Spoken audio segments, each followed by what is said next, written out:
शहीद स्मारक जयपुर की इस क्रांतिकारी धरा से मैं हरिराम चौहान आपको सादर प्रणाम करता हूं।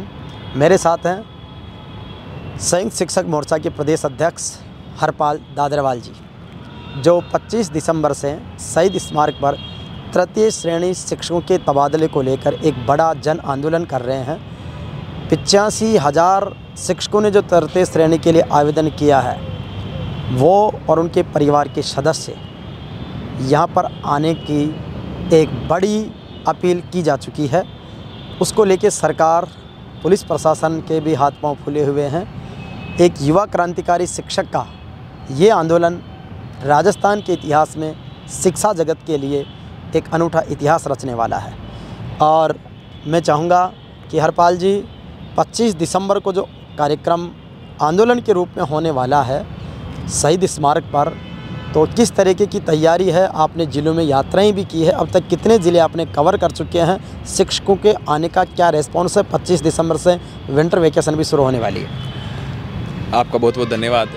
जिस प्रकार से हमने यात्राओं की बात की, तो हमने ये तबादला आक्रोश रैली का आयोजन 25 दिसंबर से किया जाएगा। इसके लिए मैंने पिंक सिटी प्रेस क्लब में 11 तारीख को प्रेस कॉन्फ्रेंस कर इसकी घोषणा कर दी थी। इसी संदर्भ में मैंने जयपुर से टोंक होते हुए आज मेरा 22वां ज़िला कंप्लीट करके मैं यहाँ पहुँचा। लगभग हमने 4500 किलोमीटर की यात्रा की है। बहुत अच्छा रेस्पॉन्स मिला है।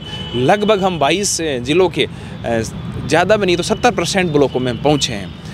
शिक्षक दुखी है, परेशान है, सालों से अपने घर परिवार से दूर है, समाज से कट चुका है। उनके पास में अंतिम और कोई मौका नहीं है, क्योंकि नई थर्ड ग्रेड की जो वैकेंसी आ रही है। आपने कहा कि अंतिम मौका नहीं है। आने वाले समय में रीट की एक नई भर्ती आ रही है। सरकार के सामने भी एक चुनौती है। और तृतीय श्रेणी शिक्षक जो बरसों का मतलब कहीं तो 25-30 वर्षों से ही एक जगह टिके हुए हैं, बेचारे वो मिल ही नहीं पा रहे हैं, वापस आ ही नहीं पा रहे अपने घर वापस स्थानांतरित होकर। तो उनको ये डर है कि नई भर्ती अगर हो जाएगी तो उसके बाद तो फिर वो ज़िले के पद सारे भर जाएंगे। तो उससे पहले वो एक निर्णय करवाना चाहते हैं। तो उस निर्णय के लिए उनमें कितना जुनून और आक्रोश है?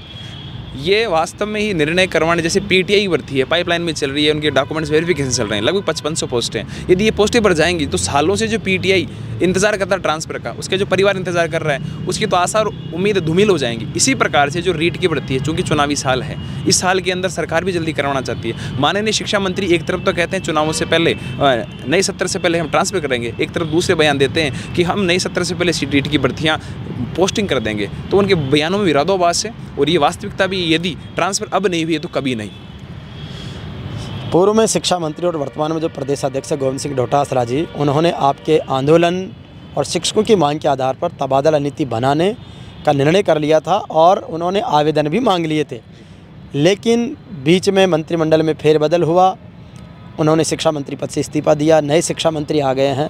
तो उनका बोल्ड निर्णय था, लेकिन अब शिक्षा मंत्री जी कहीं न कहीं फैसला लेने में कमज़ोर साबित हो रहे हैं। तो क्या उम्मीद है वर्तमान शिक्षा मंत्री जी की कार्यशैली से कि वो आपके प्रेशर से मान जाएंगे या फिर आपको बड़ा कुछ आंदोलन ही करना पड़ रहा है? वर्तमान शिक्षा मंत्री जब नए बने थे तो हमें बड़ी उम्मीद थी। उन्होंने आप ही के चैनल के माध्यम से ये कहा था कि मैं 1 महीने में पॉलिसी दे दूंगा। आज 1 साल बीतने वाली है, पॉलिसी के नाम पे जुमले दे रहे हैं। सिर्फ और सिर्फ ये कहते हैं कभी मैं हमारी पॉलिसी कैबिनेट में है, कभी कहते हैं अध्ययन करवा रहे हैं, कभी कहते हैं डीओबी में है, कभी कहते हैं मुख्यमंत्री स्तर पर फैसला होगा। तो लगातार वो अपने नियम बदल रहे हैं, अपने बयान बदल रहे हैं। तो हमारा जो शिक्षा विभाग है, जो हमारे विशेषकर ग्रेड 3 के शिक्षक साथी हैं, जो विभाग की नींव हैं, वो ये कहना चाह रहे हैं। अब उन्होंने आर पार की लड़ाई का मूड बना लिया है। शिक्षा मंत्री से कोई मुलाकात नहीं होगी, किसी प्रकार का प्रतिनिधिमंडल नहीं मिलेगा, चूँकि वो कहते हैं कि फैसला मुख्यमंत्री से लेंगे। तो अब की बार की लड़ाई, अब की बार का ये आंदोलन मुख्यमंत्री महोदय तक हमारी बात पहुँचाने का है।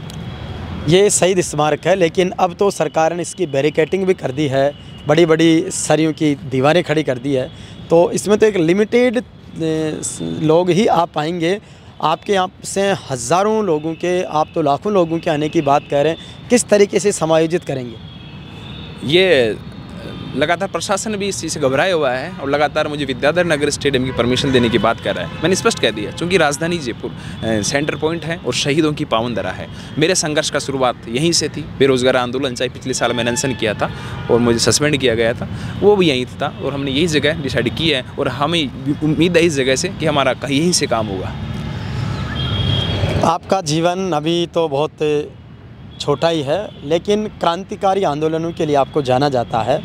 अब तक आपने किस तरीके के ऐतिहासिक आंदोलन किए हैं और ये आंदोलन तो और भी बड़ा होने वाला है, तो उनका भी जिक्र एक बार आप शिक्षकों के और जन समुदाय के बीच रखिए। मैं राजस्थान के अंदर बेरोज़गारी के जो हर होता है बेरोज़गारी के रूप में एक सामान्य व्यक्ति के रूप में पढ़ने आया था, लेकिन व्यवस्थाओं से दुखी होकर हमने बेरोज़गारी के लिए आंदोलन लड़े और मैं शायद पहला आदमी होऊंगा जिसने लाठी खा के सिर फुड़ा के भर्तियाँ निकलवाई और फिर भर्तियों का रिजल्ट निकलाने के लिए आंदोलन किए, नियुक्तियाँ लेने के लिए आंदोलन किया और अब नौकरी लगने के बाद में सिस्टम से फिर लड़ रहे हैं।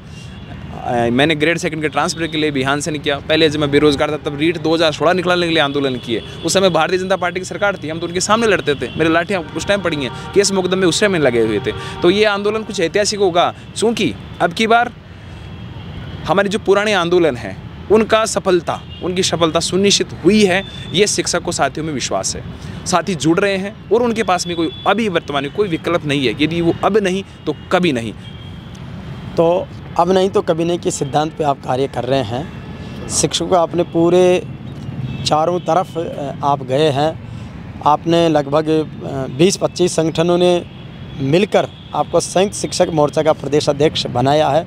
तो अन्य शिक्षक संगठनों का और जो आम शिक्षक है उसका क्या आपके प्रति जो समर्थन है वो कैसा मिल रहा है? लगभग 20 शिक्षक संगठनों ने हमें समर्थन दिया है, क्योंकि मेरा मानना है कि लगभग जो पुराने शिक्षक संगठन हैं जो धरातल पे काफ़ी सालों से काम कर रहे हैं, उनके अधिकांशतः पदाधिकारी अपने अपने ज़िलों में सेट हैं। वो नहीं चाहते कि ट्रांसफ़र हो, और यदि वो शिक्षक संगठन जो रसीद काटते हैं उन रसीदों के आधार पर दबाव भी आता है, क्योंकि उन्होंने रसीदों की दुकान खोल रखी है, तो रसीद काटने के वो दबाव भी आता है, तो एक लेटर जारी कर देते हैं। चूँकि 20 शिक्षक संगठनों ने हमारे को समर्थन पत्र दिया है, लेकिन धरातल पे मुझे 1-2 शिक्षक संगठनों के अलावा कोई नहीं दिख रहा। लेकिन मेरे साथ में जो सामान्य शिक्षक है जिसको ट्रांसफ़र चाहिए, उसका परिवार हमारे साथ है और ये लड़ाई ऐतिहासिक होगी, चूँकि चुनावी साल है। शिक्षकों का एक बड़ा वर्ग है जो वोट बैंक को बड़ा प्रभावित करता है। स्वयं का भी एक उनका अपना वोट बैंक है लाखों की तादाद में। चुनावी वर्ष 2023 सरकार के सामने चुनौती है, विपक्ष मुद्दों को लेकर हावी हो रहा है। इस चुनावी वर्ष में शिक्षक किस तरीके से पलटी मारेंगे या जो है वो परिस्थितियां बदल सकते हैं, तो उसको लेकर के क्या आपका प्लान है? फिलहाल हमारा जो मूल मुद्दा है वो ग्रेड 3 के शिक्षकों का स्थानांतरण है। उसमें टीएसपी क्षेत्र में शिक्षक लगे हैं, उनका गृह जिलों में समायोजन हो। प्रबोधक हैं, शारीरिक शिक्षक हैं और जो डार्क जोन में शिक्षक हैं, सभी प्रकार का ट्रांसफ़र का मतलब अध्यापक का ट्रांसफ़र, चाहे वो किसी भी प्रकार की कैटेगरी में आता है। ये हमारा प्राथमिक और मूल मुद्दा है। चूँकि मैंने पहले भी बताया, शिक्षा विभाग का ये मूलभूत ढांचा ग्रेड 3 का शिक्षक साथी, कोई भी कार्य सरकारी काम होता है उनका क्रियान्वयन यही करते हैं। यदि चुनावी साल है, इसमें ये हमारी मांग नहीं मानते। इसके अलावा और भी हमारी मांगे हैं, लेकिन शुरुआत यहीं से। एक तरह से शिक्षा को बचाने की ये योजना है, शिक्षा विभाग को बचाने का है। यदि ऐसा नहीं होता है तो हम चुनावी साल है, शिक्षा विभाग शिक्षक सरकार को यदि ज़रूरत पड़ी है तो वोट की चोट भी देगा। लेकिन माननीय मुख्यमंत्री ने जो OPS का निर्णय लिया, हम उसका तहे दिल से धन्यवाद देते हैं, शुक्रिया अदा करते हैं। लेकिन मैं माननीय मुख्यमंत्री से कहना चाहूँगा कि यदि ये 3rd ग्रेड के ट्रांसफ़र नहीं किए और जो बातें हैं तो OPS को ये कर्मचारी भूल जाएगा। तो निश्चित रूप से मुख्यमंत्री जी के सामने एक बड़ी बात और बड़ी चुनौती शिक्षक वर्ग की ओर से है। 25 दिसंबर को यहाँ पर एक बड़ा आंदोलन होने वाला है और कहा जा रहा है कि अब तक शिक्षकों के बहुत सारे आंदोलन हुए, लेकिन उसमें सैकड़ों हज़ारों तक आए। इसमें ये संख्या अप्रत्याशित रूप से बहुत बढ़ेगी, सरकार पर दबाव होगा और कुछ न कुछ निर्णय सरकार अपना ले पाएगी। ये शिक्षकों को और आम जन को उम्मीद है। धन्यवाद।